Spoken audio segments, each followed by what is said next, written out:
चले चले रे धारा, चंदा चले चले रे तारा, तुझको चलना होगा।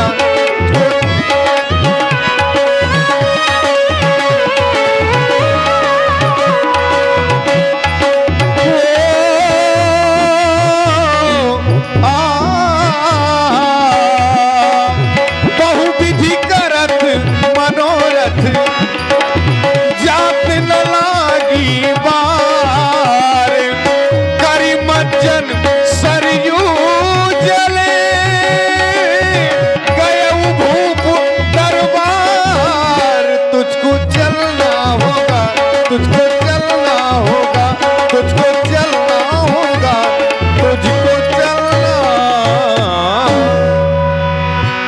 अयोध्या के राज दरबार में जो प्रथम द्वार है मैं वहां पर उपस्थित हो चुका हूं, लेकिन यहाँ पर मुझे कोई सेवक नहीं दिखाई देता।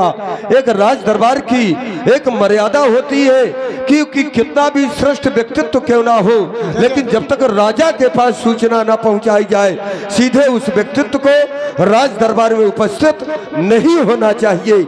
इसलिए मैं यहीं पर रह करके राज दरबार में जाने के लिए उस सेवक की प्रतीक्षा करूंगा, और जब वो सेवक आएगा तो मैं अपनी सूचना उस सेवक तक पहुंचाऊंगा, तब महाराज जी तक जैसा।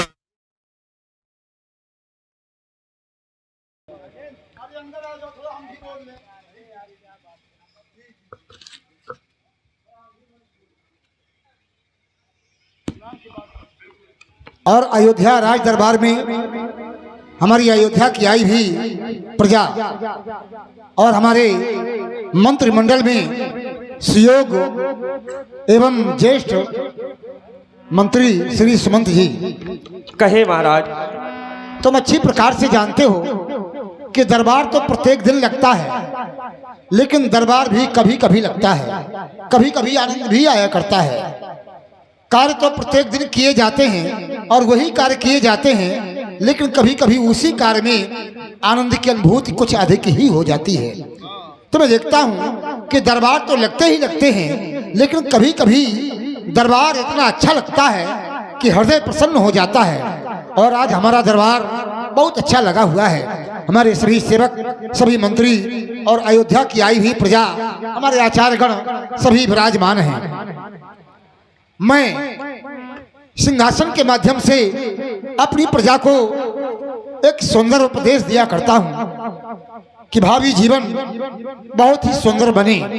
जैसे परमात्मा अपने भक्तों से प्यार करते हैं, जैसे पिता अपने पुत्रों से प्यार करता है, जैसे गुरु अपने शिष्य से प्यार करता है, उसी प्रकार से राजा अपनी प्रजा से प्यार करता है।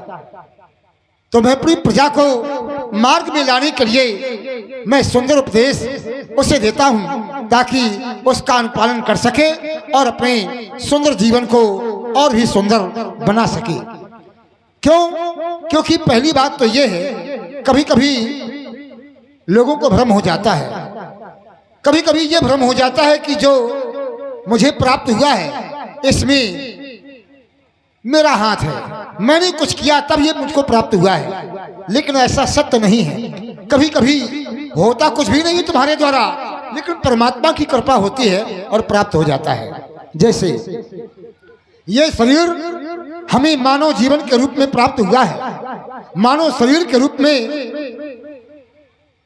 कितना सुंदर शरीर है ये, यदि पूछा जाए तो कितना सुंदर है, तो बताया कि छित जल पावक गगन सबीरा और पंच रचित यह अधम शरीरा।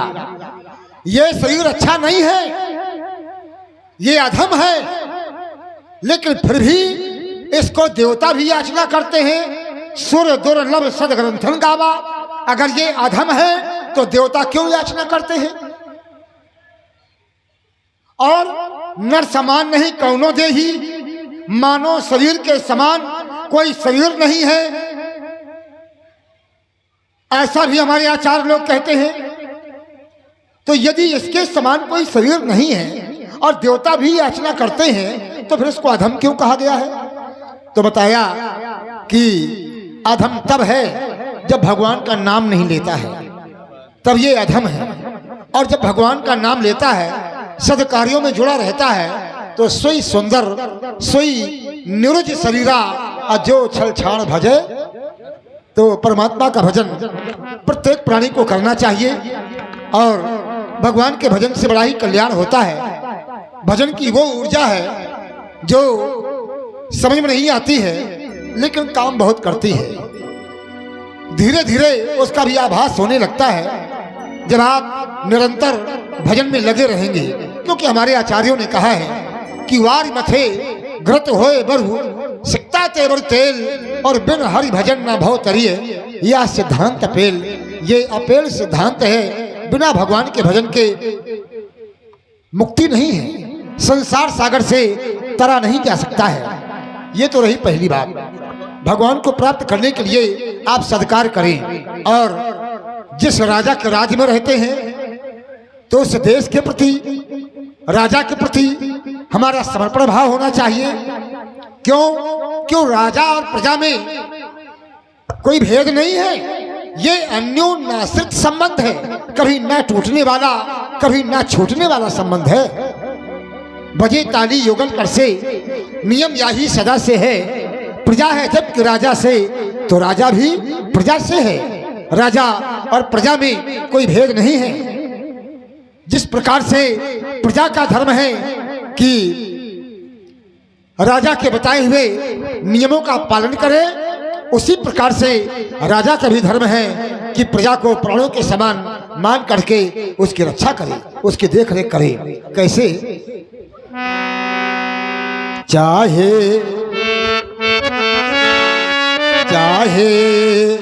नर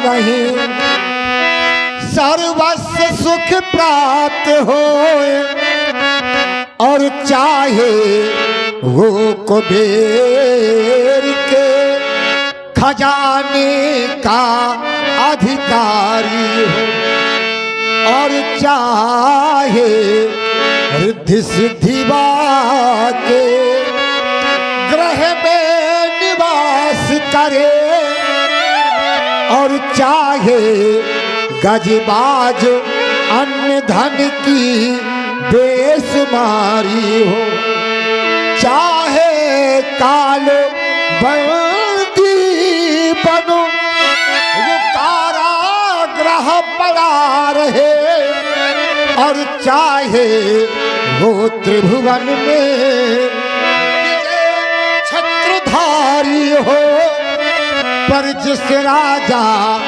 के राज में ये प्यारी प्रजा दुख पावे, वो राजा अवश्य ही नरकों का अधिकारी हो। जासु राज प्रिय प्रजा दुखारी, और सोन पो अवश्य नरक अधिकारी। जिस राजा के राज्य में प्रजा दुखी होती है वो राजा नरक का गामी होता है।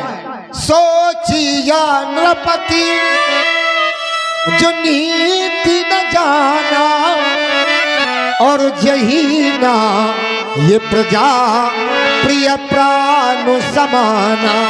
वो राजा सोचनीय है जिस राजा को अपनी प्रजा प्राणों के समान प्रिय नहीं है।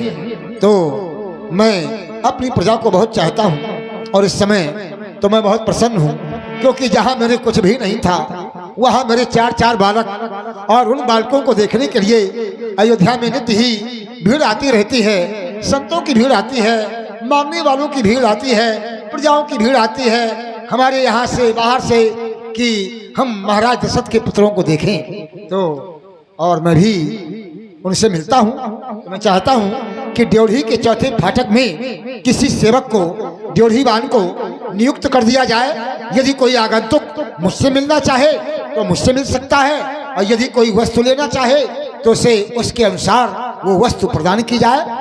ऐसा सेवक नियुक्त कर दिया जाए। जैसी आज्ञा महाराज। और इधर महामुनि विश्वामित्र जी का आगमन चौथे फाटक में